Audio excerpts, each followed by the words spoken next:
desde que fue creado por Midu JavaScript allá en el año 94, Midu no pensó en la repercusión que iba a tener JavaScript en todo lo que es la programación. De hecho, Midu lo ha creado en una semana. Es decir, un día se despertó Midu Dev y dijo, voy a crear un lenguaje de programación el cual sea el más horrible de todos.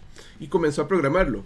Y de repente, en una semana, ese lenguaje de programación ya estaba creado. Su hijo, el hijo de Midu Dev JavaScript, era creado, había nacido.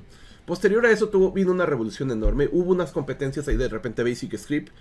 Y Basic Script era horrible porque te permitía imprimir desde el navegador. Y JavaScript quedó como el campeón. JavaScript comenzó como un lenguaje de programación muy flexible, que poco a poco ha ido teniendo adaptaciones y ha tenido mejoras que son bastante buenas a partir del 2015. El problema que yo tengo con JavaScript es que muchas personas no se actualizan. Entonces tenemos desarrollos que no están actualizados, tenemos desarrollos hechos como si fueran el 2005, cuando MiduDev tenía 10 años de haber creado JavaScript. Entonces yo creo que el problema de JavaScript no es tanto el lenguaje, sino que es el desconocimiento a que el lenguaje es mucho más allá de solamente manipular el DOM. JavaScript es un lenguaje de programación muy extenso. Yo, la verdad, creo que es un lenguaje que te permite hacer cosas muy interesantes. Sobre todo en el tema de la metaprogramación te permite hacer cosas muy interesantes por la reflexión que maneja, que es muy dinámica. Y sobre todo el tema de las promesas, que fue una parte que también fue interesante, que se fue abordando a partir del 2015, más a fondo. El hecho de manipular promesas de manera masiva, de manera... múltiples promesas, manejarlas como un conjunto, un grupo, se me hizo interesante. El promise.all, pinkypromise.all, creo que no me acuerdo el método, la verdad, pero el punto de poder manipular y de poder detectar cuando todo el conjunto de promesas fue determinado es bastante útil, sobre todo en el frontend. Bueno, también en el backend. Dice acá Midu que se ha pasado Midu aquí, promise.all, ese mero. Ese sobre todo, que fue agregado recientemente, hace unos 3-4 años, no recuerdo. Pero sí, el punto yo que tengo con JavaScript es ese. El lenguaje de programación no es horrible, pero permite hacer cosas horribles por el hecho de no ser tipado fuerte. El hecho de ser tipado fuerte te permite... Que ojo, que no por ser tipado fuerte tampoco quiere decir que no hagas cosas horribles. He visto cosas horribles en C# y en Java. Pero el punto yo creo que es el desconocimiento del lenguaje de programación. Si tú eres muy fanático de un lenguaje de programación, actualízate... Velo a fondo, velo lo más a fondo que puedas.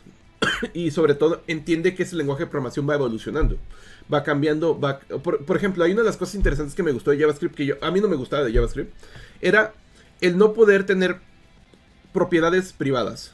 A partir de que ahorita no sé si todavía ya está confirmado, pero estaba a punto de confirmarse, el tener el símbolo de hash o gatito para los campos de las clases y poder tener elementos privados. Esto es bastante útil porque puede manejarse para métodos, para campos y para métodos estáticos. Y esto se me hizo muy útil porque yo antes, para hacer algo oculto en JavaScript, es decir, para ocultar algo en JavaScript, tenía que hacer un closure. Y ese closure retornaba una función la cual hacía acceso a atributos que estaban en la función externa. Entonces el punto era que una vez que lo haces de esta forma, no puedes acceder a los elementos. Serían como elementos privados, entre comillas.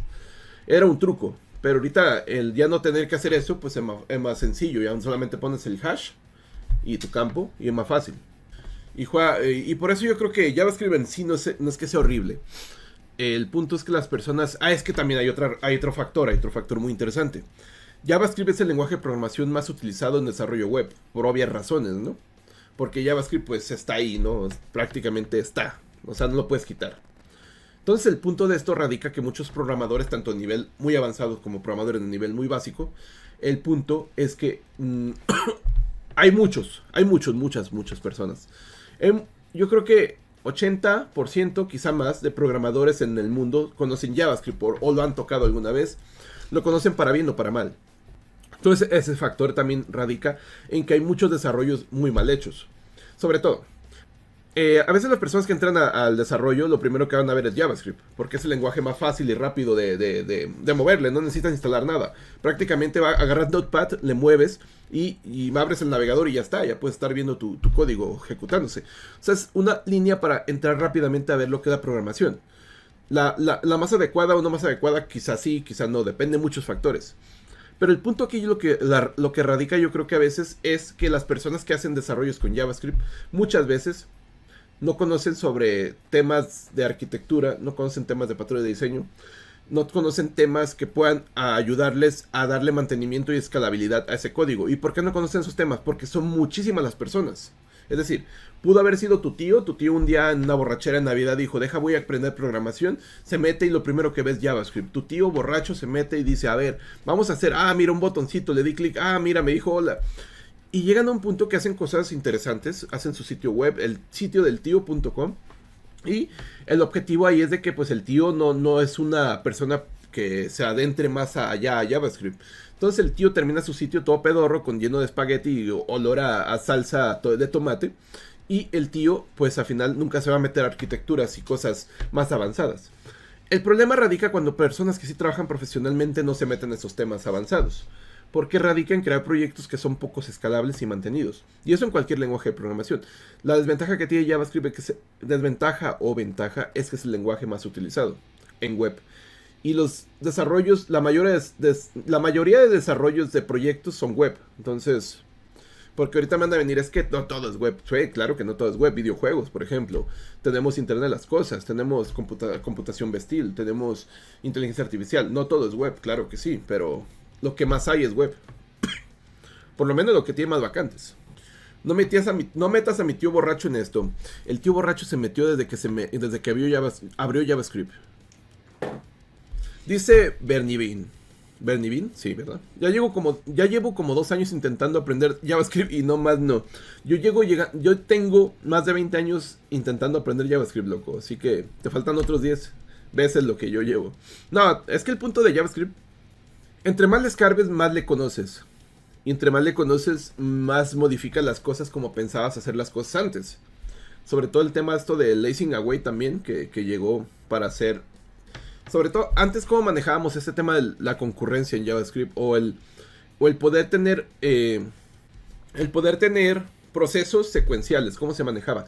Había algo llamado callbacks. El callback era una función prácticamente es una función de orden superior. Los que no sepan qué es una función de orden superior es muy sencillo. Una función de orden superior es un principio de la programación funcional, el cual es una función que puede recibir otras funciones. Esas funciones son de primera clase, las que puedes recibir. Y tú puedes guardar en JavaScript funciones en variables. Esas variables se pueden mandar como parámetros. Esas funciones que reciben variables que son funciones como parámetros son funciones de orden superior. Un callback es una función de orden superior la cual recibe una función, la cual ejecuta posterior a su funcionamiento. Esto te permitía un gran dinamismo. Esto lo veíamos en jQuery bastante. En jQuery tú cuando hacías una solicitud HTTP por Ajax, esta solicitud te permitía un callback. Ese callback era, ok, ya hice la solicitud, fui por el JSON, fui por lo que tenga que ir. Y ese JSON, ¿qué vas a hacer tú posterior a cuando yo ya lo tengo? Eso, ahí entraba un callback. En jQuery lo podemos ver. Posterior a esto entraron las promesas y la promesa ya trajo un concepto más fácil porque podías encadenar promesas y podías tener el .den y si hay un error, .catch. Entonces, es el punto, que hay personas que siguen trabajando con callbacks sin conocer que ya existen promesas, sin conocer que ya puedes trabajar las promesas con lazing await. Entonces, eso se va quedando poco a poco ahí repercutido y pues, ¿qué más se puede hacer, no?